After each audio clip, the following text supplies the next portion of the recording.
Horon was a Canaanite god associated with the underworld, darkness, and death. While not as widely known as other gods in the Canaanite pantheon, such as Baal or El, Horon's role was nevertheless crucial in the Canaanite understanding of life, death, and the afterlife. He represents the darker aspects of existence, the forces of decay, destruction, and the inevitable end that all living things must face. His worship reflects the ancient people's awareness of the cycle of life and death, and his place in Canaanite mythology provides a deeper insight into how the Canaanites understood the natural order and their relationship with the divine. Horon's name is often linked to the concept of darkness or obscurity, and he is frequently described as a god of the netherworld. This association with the underworld places him in the category of chthonic deities, gods who rule over the realm of the dead and govern the mysteries of the afterlife. In ancient cultures, gods of death and the underworld were not necessarily malevolent. They were viewed as part of the natural cycle, ensuring that the flow of life and death remained in balance.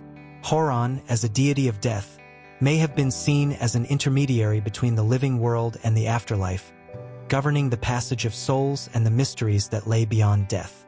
Horon is often depicted in ancient texts as an adversary to Baal, the storm god and chief deity of the Canaanite pantheon.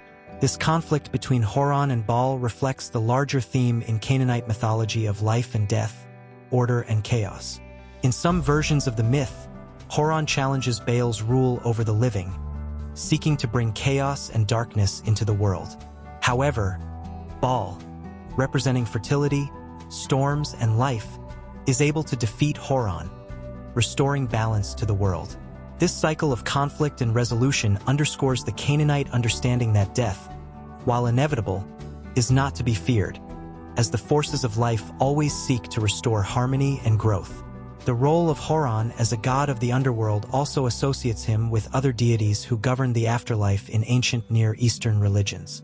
Gods like Horon were often invoked during funerary rituals, where the living sought to ensure safe passage for the dead into the realm of the departed.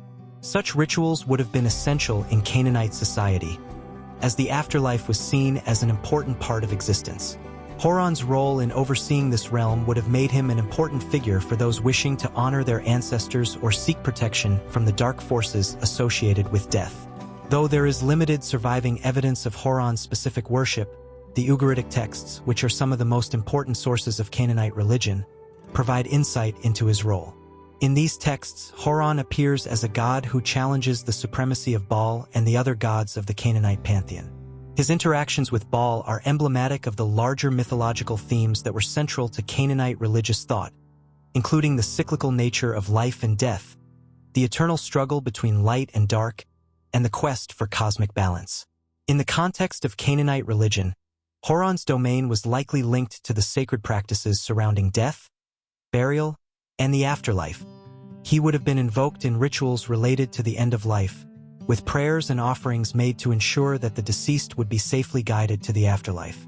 His role in these ceremonies would have been significant, as he represented the inevitable transition from life to death, reminding the living of the impermanence of existence and the need to honor the departed. Over time, as Canaanite religious practices evolved and the influence of other empires and cultures grew, Horon's worship faded.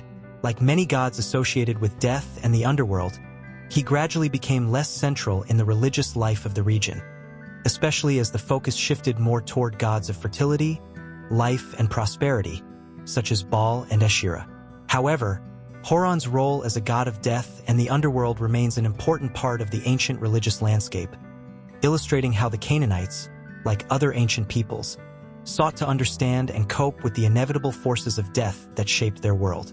Today, the figure of Horon offers us a glimpse into the Canaanite approach to mortality and the afterlife.